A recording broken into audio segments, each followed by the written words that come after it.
Welcome to the Rockin Rich Lynch on the Radio Show. I'm your host, Rockin Rich Lynch, inviting you to join me as we discover great new music by bands and artists from around the world. With interviews, music news and reviews, great prizes, and a whole lot more.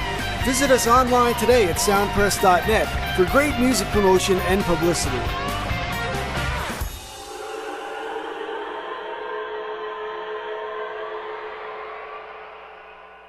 Hi, this is Rockin Rich Lynch, and you're listening to the very best of Rockin Rich Lynch on the radio.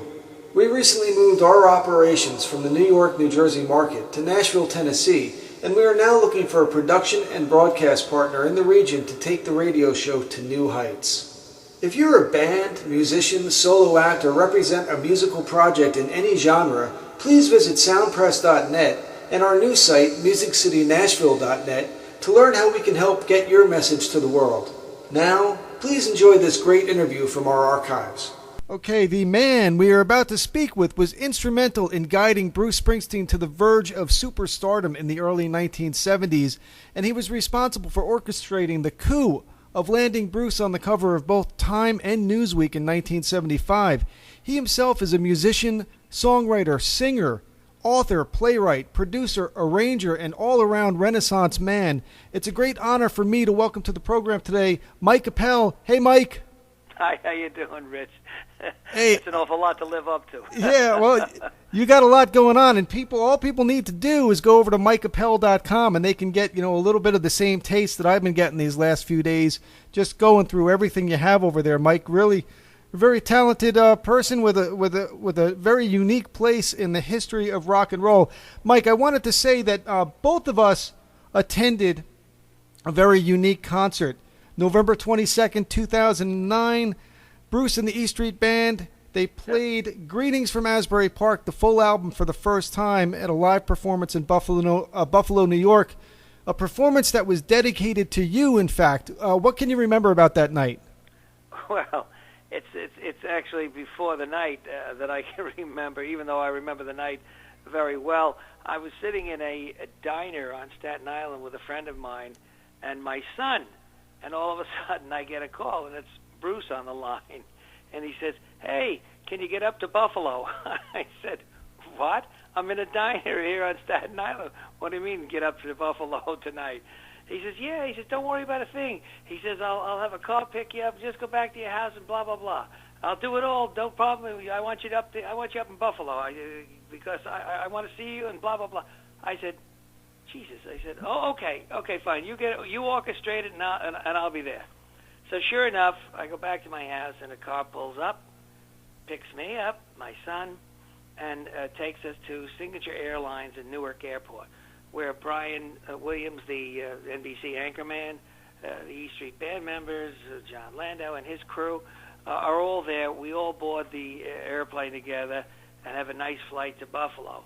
When I get to the sound check, Bruce is already on stage, and he, shouts out to me and everything like that, waves to me. And so he's obviously in good spirits, and he's starting to teach Nils Lofgren, Blinded by the Light. And so they're practicing, and obviously when we got to the concert, he goes into this whole big rap about, this is the album that took him from, the wilderness into the record business and made him a serious contender on Columbia Records, discovered by, if you want to put it jointly, Clive Davis, one of the world's greatest record men, and also John Hammond Sr., who is undoubtedly the greatest A&R man that ever lived.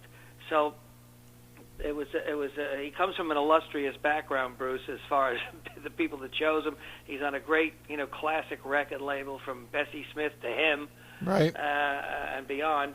And he dedicated the concert to me after that and said that I was there, and it was all very, very, very generous of him. Yeah, Mike, it was a really good night because that was one of the concerts that kind of was in the realm of those 4-hour plus shows. I remember he ended with Higher and Higher and Rockin' All Over the World, which are two of my favorite Springsteen covers that he's done in the time. And I know fans on the message boards at the time, they were a little worried that might have been the last E Street Band concert proper, and they were partially right in that it was Clarence Clemens' last public appearance with the band, unfortunately.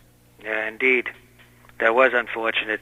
It was funny because Clarence had gotten in touch with me 2 weeks before he died. And he said, Mike, he says, I want to meet you in Asbury Park. I'm going to have a big dinner party. I want you to be there. I said, okay. I said, I don't mind taking you out to dinner myself. No. I want you to be with all these people and blah, blah, blah. Okay, fine. So I show up, and we go to this place in Asbury Park called Moon Dance. Very nice restaurant. And Clarence is in great spirits and introduces me to Nick Mead, the director of his most recent movie. And they tell me that they want to do this one-man show and that they don't have an ending for it. And they do have a beginning and middle. I said, look, Clarence, why don't you give me whatever you got written, for God's sakes, and let me think about it. Because Clarence, see, most people think of me as some kind of manager, all right? But nobody realizes how it all came about. And the truth of the matter is, Bruce was the one who wanted me to manage him. I had no intention of ever managing him, nor did I put a contract under his nose. I was a publisher and a producer.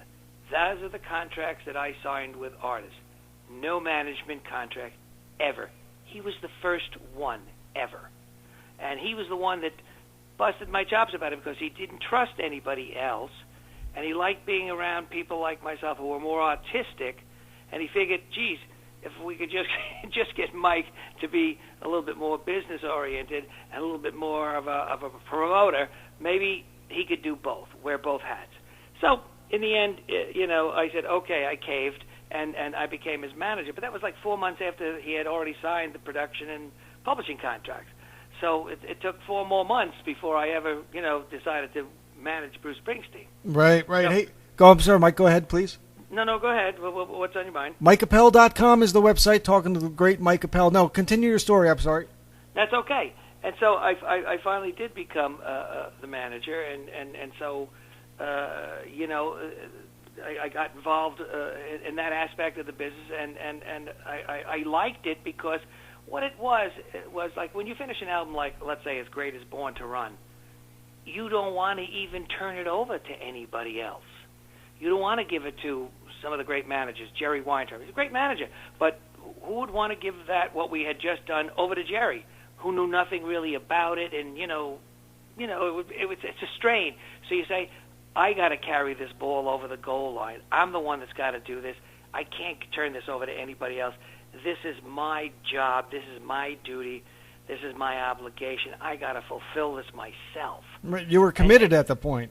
That's absolutely. You're darn straight. And so that's how, the management aspect of things came about. And I was not quite sure how we got into the management aspect yet, but maybe you can remember how we got into talking about management here. Well, we were talking about Clarence, so maybe Clarence was busting your chops about that. Yes. So Clarence knows me not as a manager.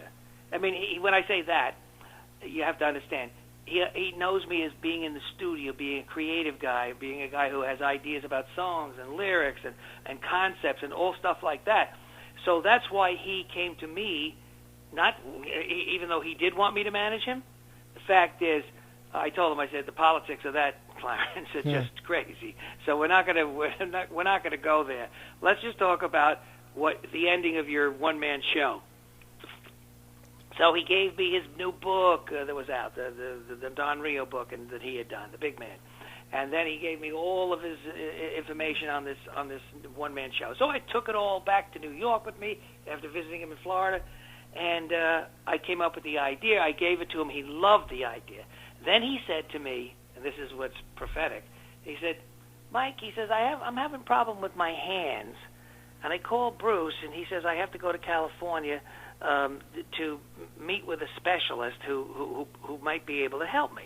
He says, call me on Tuesday. So I called him on Tuesday after the specialist met with him.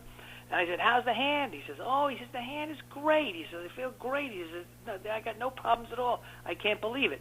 Now, a lot of people, when I say this to them, think that this was the precursor to the stroke that he eventually had just a few days later. Hmm.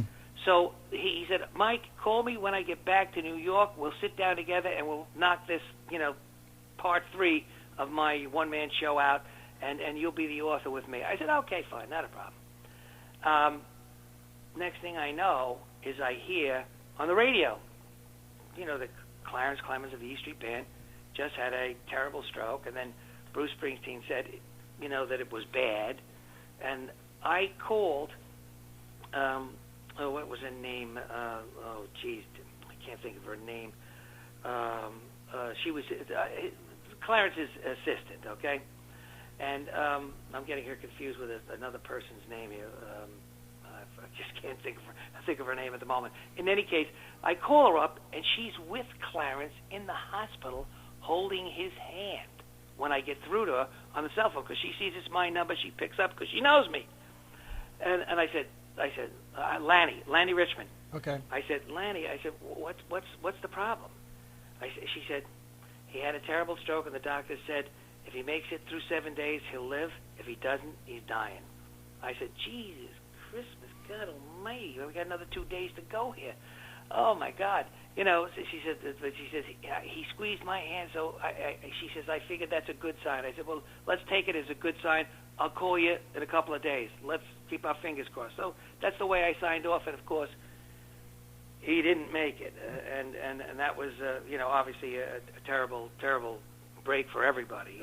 Right. He was such a pillar, if you will, of the E Street Band and of Bruce Springsteen's live appearance, and the man that he played off of, his entire life. Yeah, he was an amazing presence and an incredible loss for Springsteen and the band. But life does go on, because it's not the first time that Bruce has lost a member, and it happened. It's just a fact of life. Mike Appel is on the phone with us. Hey, Mike, I just wanted to let you know we're about 10 minutes in, and I'm going to be able to do about 30 minutes with you. We're not a lot of time to talk about all the stuff, but I know you got a lot of things you want to get to. So just to let you know, if that's okay, we got about a half an hour's time here. No problem. And Mike, as we were saying, Mike Appel is on the phone with us. MikeAppel.com. That's APPEL.com. We don't have a lot of time to go over the ancient history here. There was lawsuits. Bruce sued you. You sued him. Two activities that don't necessarily endear people to one another, in the historical realm. But that it's ancient history. It seems to be a lot of water under the bridge. When did you and Bruce actually begin to patch up things and restore your relationship? Well, it's basically decades ago. But the fact is, I had called John Landau, his present manager, and I had said, look, I think it's stupid at this late date for grown-up men like us to be holding some kind of ridiculous grudge when, in fact, none of this should have happened in the first place.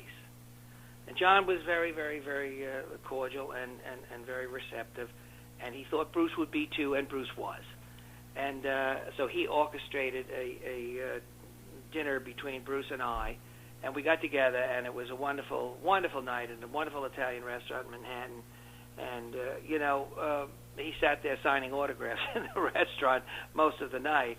And he was very gracious about that, and he didn't object to it at all. He understands that he's kind of like the musical Babe Ruth, and therefore, it's part of his job to oblige people when they come up for an autograph. It's part of his job. I mean, he can't just ignore it or be negative or be reclusive or anything like that, and that's what Bruce Springsteen's not. He's the antithesis to Bob Dylan.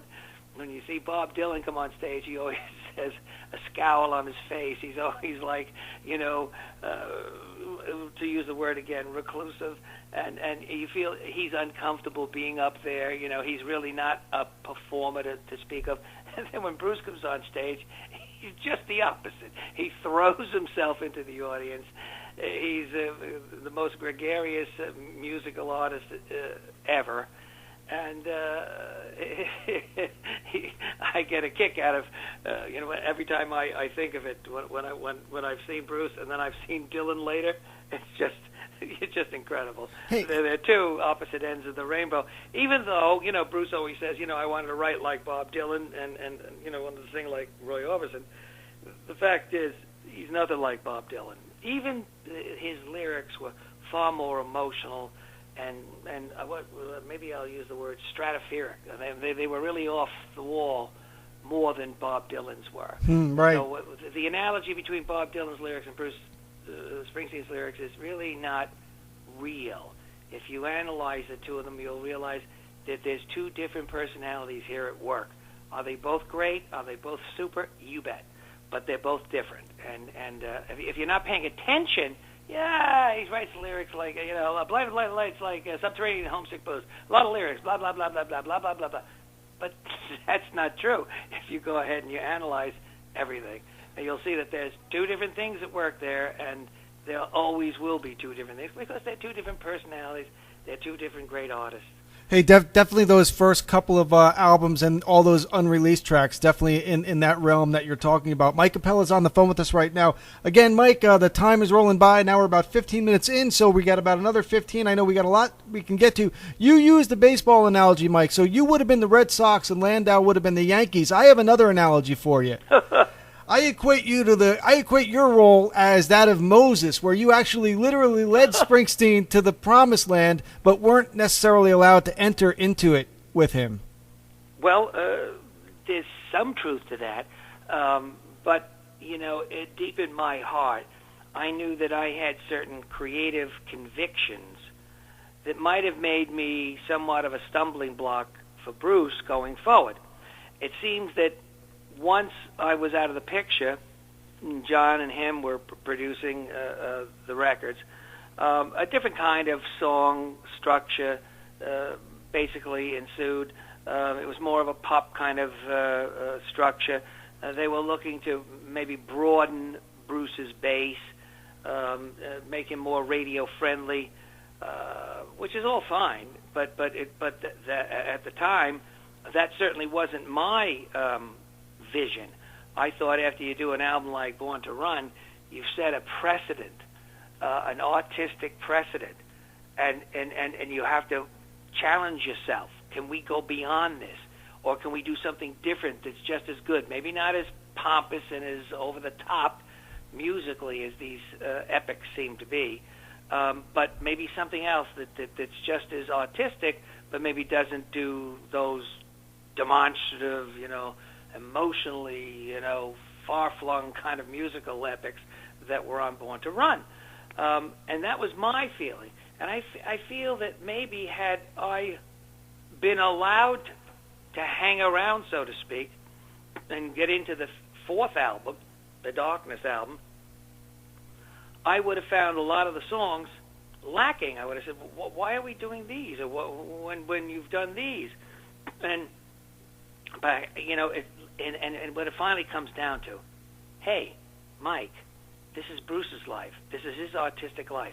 If he wants to do these kind of songs for his particular reasons, that's him. This is his record deal, not yours. You got to step aside or get in line, And I think that might have been problematic for me. Well, I don't think I would have lasted. I don't think I would have lasted artistically. I think I would have had to finally, fold up the tent myself. But then again, of course, Mike, the 80s happened, and then, a lot of those bands who were making those big, longer musical statements were all forced to kind of trim and become a different animal, so to speak, just to keep up with the time. So it might have happened naturally anyway. It's a possibility. It's a possibility. I don't know. Since history took a different turn, it's tough to absolutely say with conviction what might have happened. But yes, you could be right. Hey, Mike Appel is on the phone with us right now. I picked up your book, Down Thunder Road, while on an 18-day tour of the South in 2010, Mike, and I tore through it in about 2 days. And there's some exciting news now that the Springsteen bio, authored by Mark Elliott and yourself, is available on all the significant digital platforms. Yes, that's correct. Very, very good. In that book, I was very interested in being there in Virginia. I was reading the book in Richmond, Virginia, learning about how important Virginia was. Notably, the city of Richmond was to Springsteen's early rise. He was already a star in Richmond when he was still having trouble getting people to see him in bars in New Jersey. That is absolutely correct. It seems that, a lot of people from New Jersey ended up going to universities in Virginia, ended up going down there and stoking up the fires for Bruce Springsteen among locals for when Bruce Springsteen did come down there and play. And there was that little niche that he had, developed before I even got to him. Then when it came time to play down there under my auspices, we did it. And we did it a couple of times. And then, oddly enough, the William Morris agent, Sam McKeith, called me one day and he said to me, "You guys, I got a great,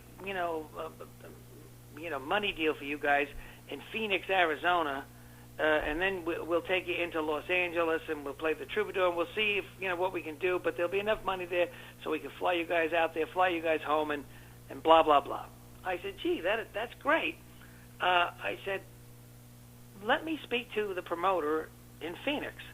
So I speak to the promoter in Phoenix, and he starts telling me about the influx of people from Virginia, and Richmond, Virginia in particular, out there, going to the University of Phoenix, et cetera, et cetera. And I said, "Really?" I said, "Is that a fact?" He said, "Yeah, these people came out there from Virginia and really have, stoked the fires out here in Phoenix. That's why I wanted to have you guys out here." And when Bruce went out to Phoenix, which is like in the middle of the desert, and we were all in this big, station wagon going to the concert house. We saw this parking lot with literally thousands of cars, and we said, "Wonder who this is for? Maybe there's a basketball game on tonight." And that's what we thought. We absolutely were convinced that this could never be for us. That's ridiculous. Well, it was for us, and this concert was totally sold out. It was a theater in the Round called the Celebrity Theater, and Bruce had sold it out. And when he took the stage, it was like the Beatles. They were screaming like little girls, and it was like we were not used to that because, Bruce is the kind of artist with serious lyrics, not poppy little stuff, and it's not teeny bopper stuff. It's not, for young girls. It's not Justin Bieber. And so when you suddenly get a Justin Bieber reaction, you say, "Huh? Where did this come from? What's this? What's going on?" And you're perplexed. You're completely perplexed. But it goes right back to Virginia and Richmond, Virginia, and the fact that somehow he played a number of times down there before me and with me, and somehow that generated this tremendous interest in him, and that the word spread from there as much as it ever spread from any place in New Jersey. Yeah, it's amazing. You were getting glimpses along the way, and it's amazing how everybody has a different path and the connections that all lead to whatever your future avenue is going to be down the road. Mike Appel is on the phone with us right now. Mike, you yourself are a prolific songwriter. I wanted to ask you some questions about your own music. We're running out of time a little bit, but you have a number of songs that people can listen to on your website. I particularly liked Arizona and Close Enough for Rock and Roll, but this ties into the fact that you've recently written all the songs for a new play called In the Shadows of the King. That's correct. Is that a fully developed play in addition to? Yes, it's a fully developed play where I've written the script, or the book as they say on Broadway. I've written the music and the lyrics to all of the songs, and it's taken me 8-9 years to get this thing together. I'm ready to go out and raise the money and mount the show as we speak. And the Shadows of the King came about from the initial idea came about from the fact that when all of us guys, whether you're talking about the Beatles, John Lennon, the McCartney, or the Stones, Mick Jagger, or Bruce Springsteen, or Rod Stewart, when we were all young, we all were enamored with Elvis Presley, the king. And all of us realized in no time at all, if you were going to make an impact on the music business, you'd have to find your own unique voice in order to come out from the shadows of the king. And in a broader sense, it's about everybody finding out what's unique about themselves and what they love, and then following that road wherever it leads. Most people don't do that. They take a job because they need money or whatever it is, and they take a job that they like some people. Somebody said to me the other day, 90% of the world's people hate the job they're in, and I believe that that's probably true. Yeah. So we all all of us who are aspiring to some sort of musical greatness have an Elvis complex in in one form or another. There's some truth to that as well, but it's a love story between singer-songwriters. There's also the father and the son conflict, where the father was a singer-songwriter himself back in the day and took a job as vice president of finance in a corporation, hates himself for doing so, felt that he should have stuck by his guns and just did music until it happened. And the son, of course, writes the mediocrity that most rockers today write, and the father is not afraid to tell the son that he thinks his stuff stinks. And so there's this tumult and there's this stress and this strain between all the parties until finally they all agree to write a concept album, a big rock concept album, much like Topographic Oceans by Yes and things like that. Blows Against the Empire, the Kinks. Hey, one of my favorite albums right there, Blows Against the Empire. Yeah, you're absolutely right. So, in any case, they write a concept album, and of course, they win a few Grammys, and so all ends on a good note. But that's basically where that musical is about. And there's about 5 or 6 songs of the 14 songs that drive that point home of find out what your bliss is, and don't give up on that. Stay with it. Stay with it.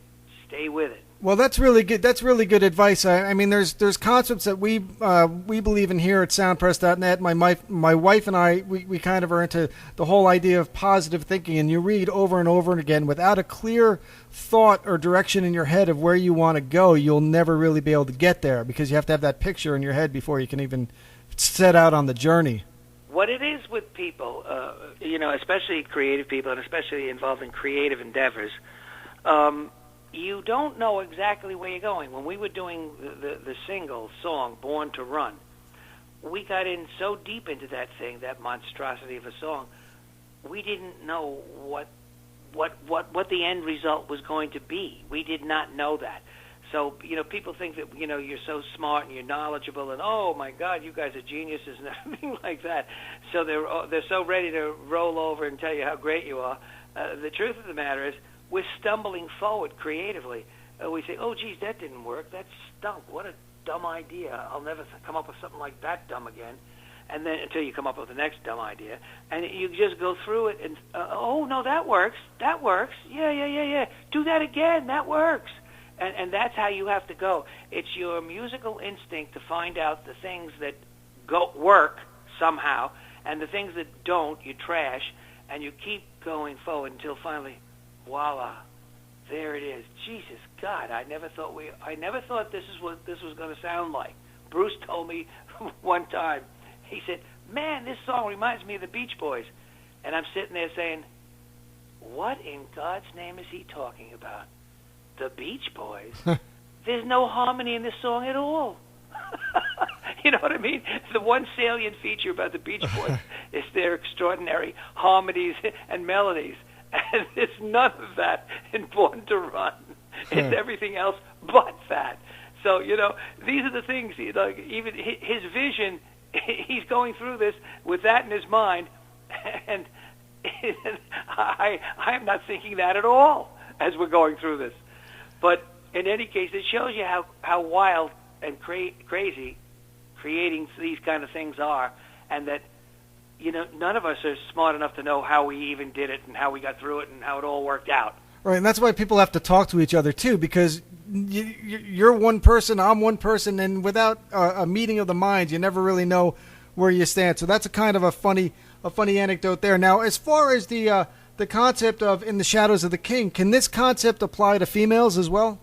Oh, sure. Absolutely. Absolutely. You bet.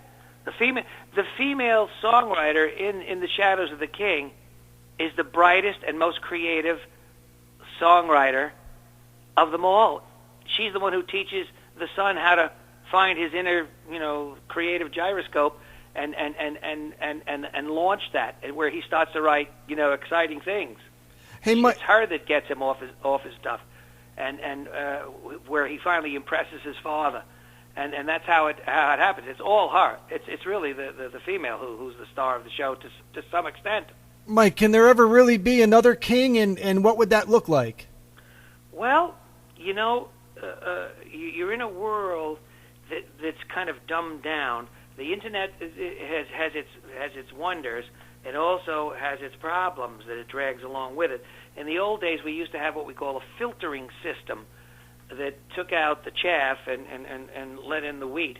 And today, you really don't have that going on. You have 5 billion people, knocking on record companies' doors with all of their mediocrity. And basically, when that happens, artists become secondary and producers become primary. And so a few hotshot producers end up producing, the Taylor Swifts of the world and the Beyoncés of the world and Mariah Carey's of the world. And it's them that write the hits for all of these artists, and then they just go out there and parrot somebody else's poppy song and lyrics. And it's great for the producers, obviously, for the Dr. Lukes of the world and others. But at the same time, it makes the music repetitive because it's always coming from the same few sources. And everybody starts to sound the same. There's this homogenization of music, and therefore you don't hear a voice like Johnny Cash or Van Morrison or Sting or somebody that has identity just in their voice alone. Forget about their concepts and stuff like that. Right.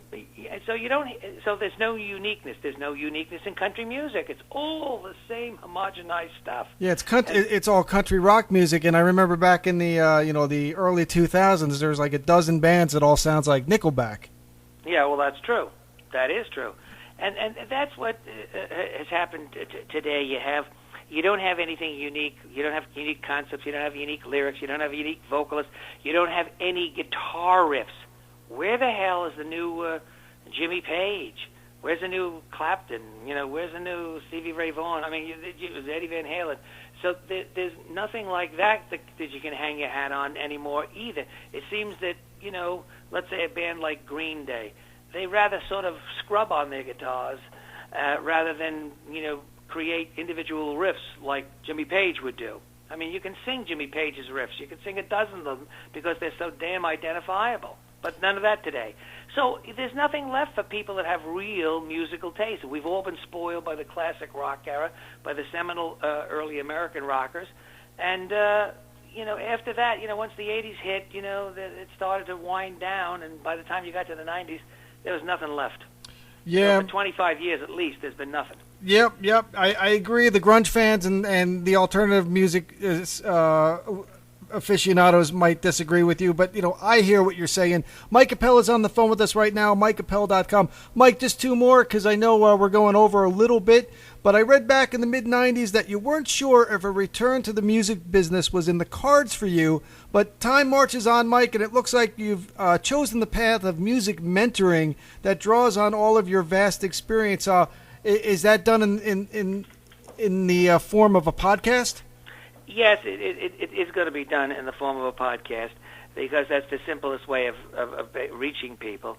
I'll be able to interview various people and the celebrities in the music business, as well as doing my own straight lectures on songs, live performance, the disciplines necessary. See, most people don't have the faintest idea of the disciplines that it takes to really become a superstar. Now, if you've studied Bruce Springsteen at all, you know, or maybe you don't know, but let me tell you, that man has discipline, and he has it in a million different ways. And if you don't have that discipline, you will not be a superstar. You just can't get there on a whim and stay there for any length of time if you don't have discipline. And this guy's got discipline in every respect, whether it be his songwriting discipline, his devotion to charities, his family, his devotion to his band members, and his ability to communicate with an audience, and the fact that he's out there for 4 hours a night or 4.5 hours a night, every night, year after year after year after year, writing and recording songs for his new album, and then doing the videos for it. I mean, it's a great discipline, and he, puts himself, to the gun. Well, he holds the gun on himself. You got to have that. He's probably got a hell of a lot of self-control too, because sure he does. There's just being in the industry, the music business, historically, how many people have we lost at a really young age because they just they couldn't control what's on the left and what's on the right. You have to have control over alcohol, drugs, womanizing. There's a million things that can screw it up for you. Okay, there's a million side tracks that you can, and side ramps that you can go off on that'll, catapult you into the netherworld, and there goes your career right down the drain. And Bruce Springsteen's not a guy that will let his career go down the drain. He's put 40 years of his life on the line. He's not about to just, see that, whittle away or dwindle away because of some excess. So he's got his act together. Mike, as far as the podcast, you say you're going to help educate people about the music. Yeah, Mike Appel will mentor, the new generation. The new generation has notions about things. I'm going to dispel a lot of their notions very quickly, and then we're going to go through all the things that are really, truly necessary, whether it be live performance or songs, and you think your songs are so good, that's because you don't know anything about songwriting. In your opinion, your girlfriend's told you the songs are good. Yeah, that's true. Hey, Mike, in my case, my wife loves my songs. So, hey, Mike, in your opinion, what's the most common mistake that an artist can make starting out?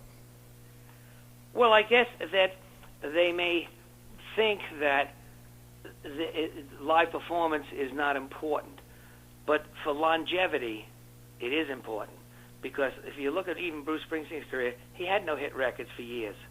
Yet he kept touring, and Columbia Records kept putting out the albums. Not that there wasn't some problems along the way, but they kept putting the albums out, which is the bottom line.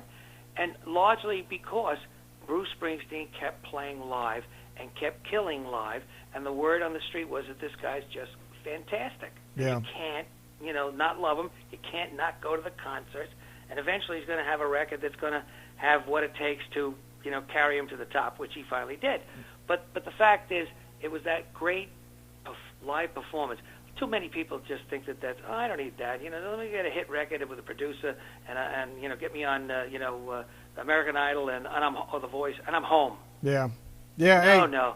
You don't have anything underneath you, fella. Right. No, it spoke for itself. Seeing Bruce. I first saw him in 1981, and it was just, it just drew you in, and everybody. There was one guy I remember in 1991 with his arms folded, and he was duly unimpressed, but he was like 1 out of 20,000. Yeah, right. Of course. Look. The way I looked at it. At the end of Jungle Land, Bruce Springsteen would die on stage. He would fall down, holding the mic, and fall down and literally lie there prostrate on the stage. Just say to yourself, he's that serious about this song? That's what he does? Yeah. He literally throws himself down and dies on stage? So you say to yourself, hey, man, this guy's different. And he resurrects again to play another night. So what are you saying about Bruce, Mike? Well, what do I say about Bruce? No. I mean, he dies, but he rose again to perform. Yes, he rose again to do the next song. Yeah. Well, that's very true. Yes, it was a momentary death. It was ephemeral at best. But the point is, you got a guy that's so serious and so disciplined. There's that word again. And that band is disciplined also. They watch him, and he doesn't take any nonsense from them. He'll stop a song. They're like, oh, the band is all out of whack. Stop. Can you imagine? He does this right in a live concert. If they get out of whack, he stops everything. If the beat gets off or something doesn't go right, he stops them. Mm-hmm. We're going to start again. 1, 2, and then he goes into it again. That's the discipline that you don't find. And what I always say to young kids, say, well, how do I get started? I said, why don't you get started by going to see some Bruce Springsteen concerts? Why don't you do that? How about doing that? Because he embodies everything every front man ever did, from James Brown to whoever your favorite guy is today. And that's him. He already embodies everything. So if you want to know something about rock and roll, why don't you go to Bruce? Bruce Springsteen knows his history. You don't. Hey, Mike, and you cannot just drop out of the sky. You will have no longevity whatsoever if you think you can just drop out of the sky. You must know your musical history. And 99% of the kids today have no idea about musical history. Mike, that is a great place for those guys wanting to get an education to start, and it's a good place for us to stop right now, because I think we covered just about everything we wanted to get to. It was I've had many people come back, let's look at this as an introduction, and when you get the podcast off the ground and you get more news about the theater production, come back on. That'll be my pleasure. Thank you very much, Rich. It was great talking to you tonight. See you, Mike. Thank you.